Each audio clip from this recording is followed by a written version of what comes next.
across the UK, on DAB+, on your smart speaker, on your smart TV, and on your side. This is Talk.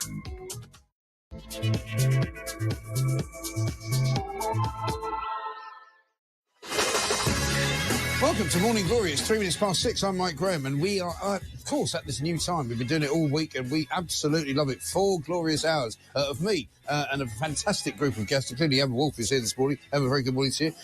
Very nice to see you. We're here until 10 o'clock, of course. We're going to bring you all the latest news. We're going to bring news from America. Donald Trump has appointed the first ever female chief of staff in the White House. This is the guy who apparently triggers women. According to the Democrats, you know, women hate him. Women don't want to be anywhere near him. Women don't feel safe with him. Well, how come he's now managed to sort of actually appoint the first ever woman chief of staff? We'll be talking about that. Meanwhile, women in America are apparently talking about going on sex strike, which would be good news for some people, bad news for others, of course. We'll find out what that's all about. Also coming up, we're going to be talking about Prince William. He's on the front pages of an awful lot of the papers this morning, saying that it's been a brutal year because of all the trouble with cancer battles that both his wife, Catherine, and his father, King Charles, have been fighting. We're going to be talking about Rachel Reeves. She's driving up prices, according to the Bank of England. We're going to be talking about what on earth is going on here in London, because apparently asylum seekers are about to be offered free travel on all London transport. So Transport for London have said, you know, basically it's very difficult for them. You know, they only get a bit of money to go and do the things that they want to do. They only get a bit of money to buy the food that they want to buy. Sometimes they need to go places and they can't afford to go anywhere. So why don't we just give them free travel as well? So come to Britain, get a house, get a hotel, get some free food, get some money to spend on cigarettes. And by the way, if you ever want to go anywhere, we'll just pay for it. Of course, it's all on the taxpayer. It's all free. Marvellous, isn't it? Welcome to Britain. Come on in. 0344 499 1000. It's Friday, of course. We're going to have gaffs galore because we want to cheer you up. And we're going to be talking about a great many other things, of course, as well, including, did the chicken come before the egg? I've got some news for you, and you might not like it. This is Morning Glory. Let's get it on. Oh, yeah, of course. If you've forgotten how to do this, by the way, because I've forgotten how to tell you, here's a voice note, and this is what you do. Morning, Mike. Chris in North Yorkshire here. Mike, again, another great show. Morning, Mike. It's Tony from Nottingham. Morning, Mike. Great show. Sarah, West Sussex here. Good morning, Mike, and morning, Glory. Just want to say all the guys and girls at Talk TV, they keep us common sense folks sane. I think we keep ourselves sane as well, because if I didn't come here every single morning and vent my spleen, I don't know what I would do.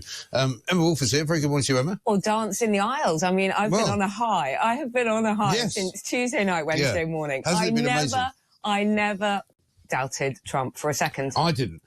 But also, I knew he could do it. But what I didn't know would happen, and we spent a lot of time on this yesterday, and we may do a bit more of it today, the sort of lefty meltdown. Yeah, has been quite spectacular. It's been a joy. You know, Rory Stewart, I was wrong. Brilliant. I was wrong. You know, really? Alistair Campbell's face, you know, Emily Maitlis, you know. As I was saying yesterday, I thought about doing one of those. I don't know if you might not remember this, but from the world of football, there was, when Norway beat England once, there was this Norwegian commentator who just reeled off a list of English people's names. And, you know, it was just like Maggie Thatcher, you know, Hugh Grant, you know, you guys took one home of beat. I was going to do that. It was like Beyonce, you know, Lady Gaga, Barack Obama, Hillary Clinton. You guys took one hell of a beating. They got it all completely wrong, didn't they?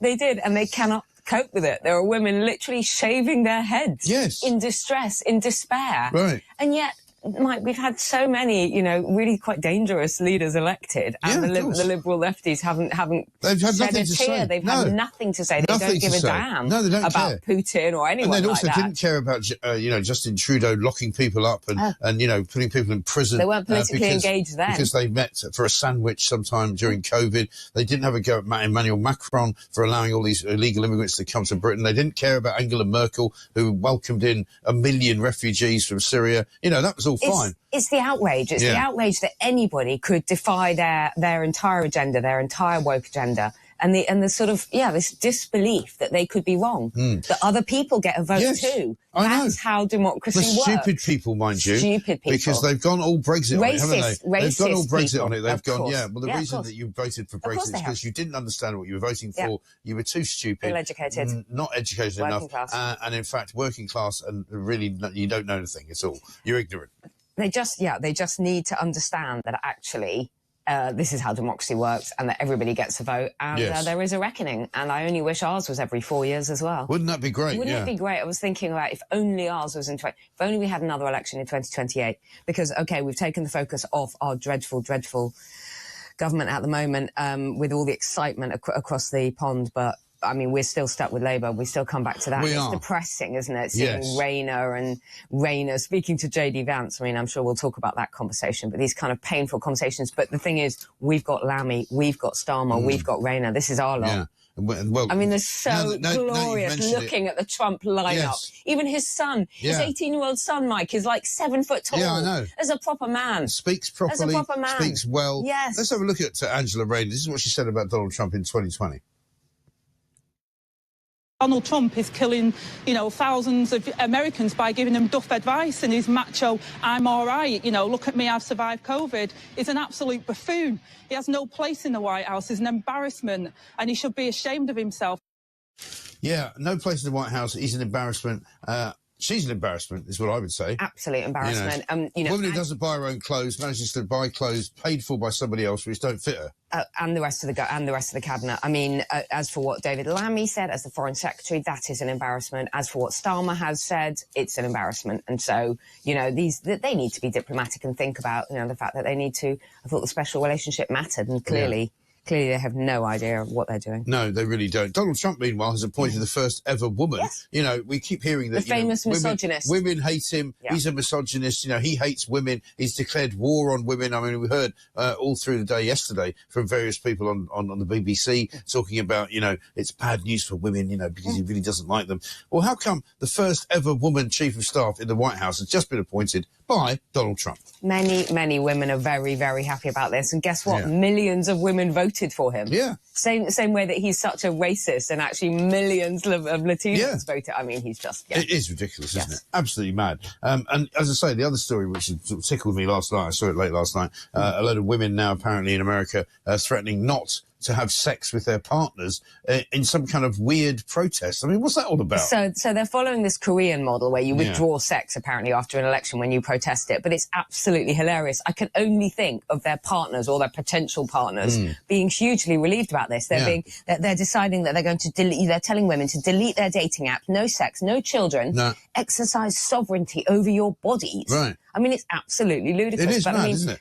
Completely mad. I don't think they're going to be. I don't think many men are going to be bothering him. There might be some men who are more than happy with this particular situation. Yes, go, thank God for that. I can go and have sex with somebody else then. Who isn't? But there's a video which we'll dig out and play later on, which was running on the Telegraph website the other day, and it was this woman presumably in Florida saying, good luck getting laid in Miami. Like. Well, I don't think anybody's ever had any trouble getting laid in Miami, actually, darling. But that's that's why people go to Miami. But there are genuine people, Mike, all around the world, but in this country, and I can think of a few, and I'm not going to name them, who are saying, I don't know anyone who supported Trump. I don't know any right-minded, nice people. David Yellen, the former editor of The Sun, right? Who's gone completely... You attacked him on Twitter. Yeah, well, it's bizarre.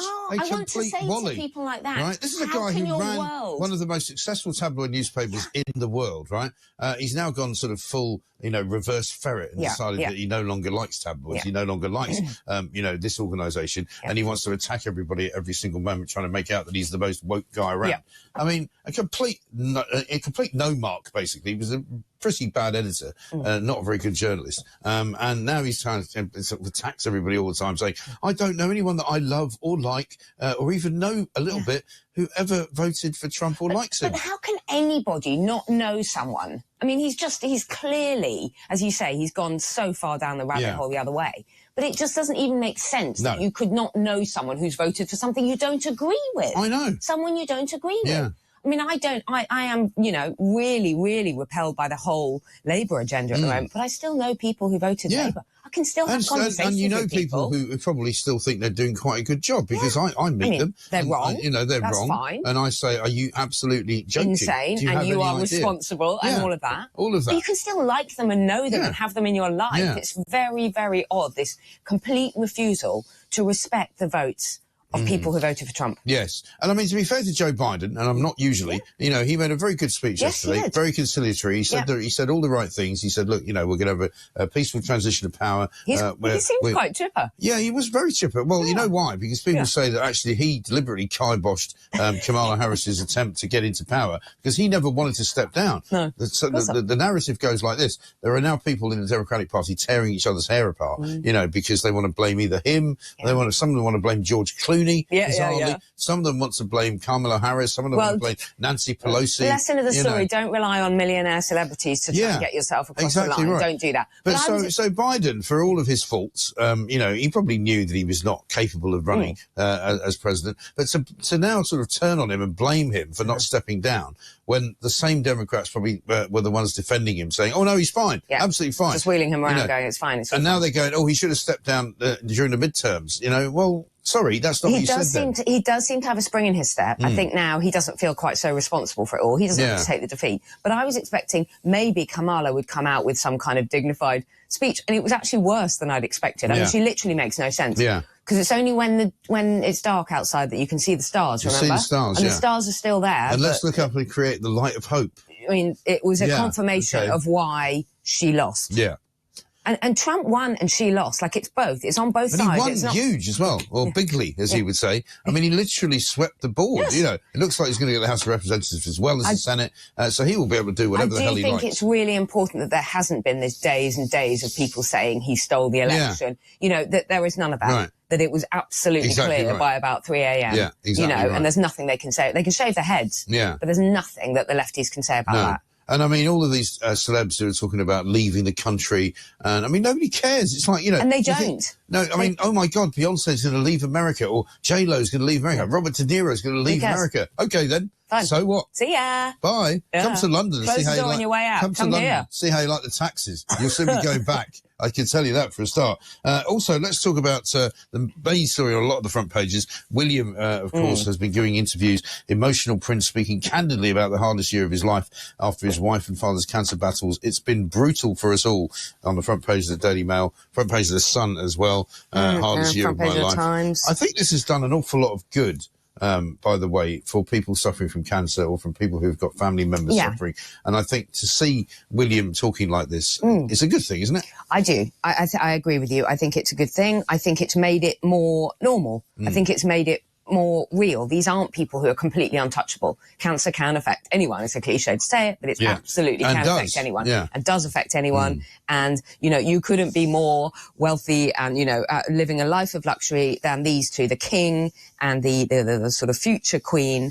And they are absolutely, they've gone through the mill. And I also think it's important that William is talking about this and using kind of just being truthful and saying it's been awful, it's been brutal. Yeah. I was thinking a lot of people have said 2024 has been an absolute pig of a year. Yeah. Real pig of a year. It doesn't seem to have been... For an awful lot of people, it's not been great, has it? No, I just think we really... And we're trapped under this German Dunkelflaut. Yes, Dunkelflaut. This is a new word, apparently. This has come out. Well, it's not a new word, but it's a German word. It means a sort of, general gloomy outpouring. It's lovely German because they have an awful lot of words which are very specific, which can't really be translated into one word. They do. So they have Schadenfreude, which we all know really well, the joy in other people's discomfort. Yeah, discomfort or whatever. So Dunkelflaut means dark doldrums.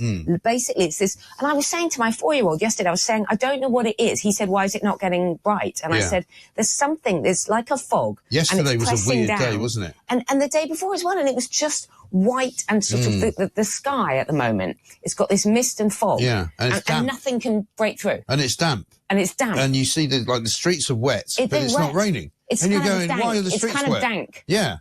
It's very odd. And in anyway, Scotland they have a word called dreich. Which is very similar to sort of this one. And I love that Germans have, it literally describes this weird heaviness. Yes. And maybe it's more than just the weather. Maybe it's just sort of the state of things. But that's why I think yesterday we took call after call after call of people saying, this is the first time I've been happy since Brexit in 2019. People were really uplifted by Trump getting elected because they feel that there's hope left in the world. Yes. And it really, same here. It really boosted my spirits. I mean, Kemi getting, again, I called it right.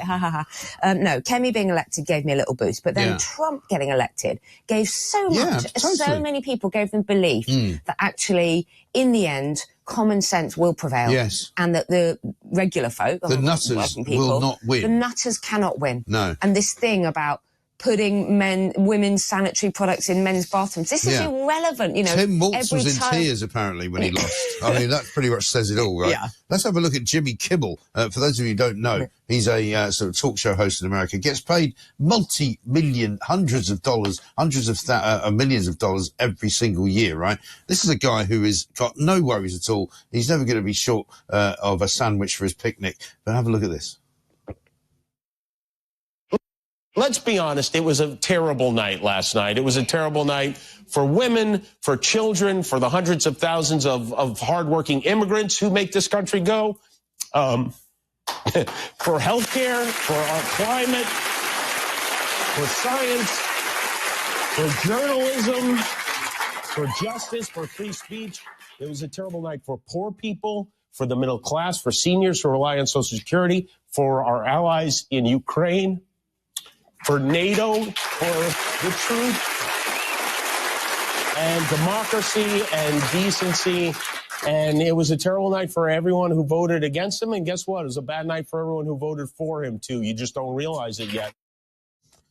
I mean, terrible night for democracy, says Jimmy Kimmel, the multi-millionaire, talks about poor people, doesn't even see them as he steps over them to get into his limousine to go home to his multi-million-dollar apartment, right? The idea that it's a bad night for democracy when people have actually voted for somebody who's popular is quite ironic, isn't it? It's so ironic. I mean, where do you even start with this? Yeah. The fact that he starts by saying it was a bad night for women. Yeah. He's telling us that. Yes. And we're women. Yeah. It was a bad night for women. Bad night for hard-working immigrants. For children. What about a bad night for the 20 million illegal immigrants who have taken over the Midwest of America and are killing cats and dogs? Who gets to bad decide? Night for them. What was he saying? It's a bad night. This is what democracy is. And then he tears up. He tears up and stops and thinks, because I care so much about you all. He doesn't care. Of course he doesn't care. Give a toss about anybody. Give a damn about working people. You don't get to do a talk show on American television, network TV, without being a complete and utter swine. Yes, absolutely.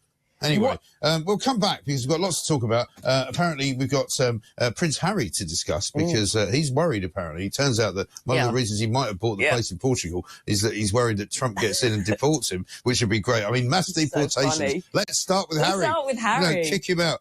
Sainsbury's chief warning about staff farm tax shortages. And we're going to talk about the chicken and the egg situation. Which one came first? Scientists have apparently given us the answer. It's all coming next on Talk.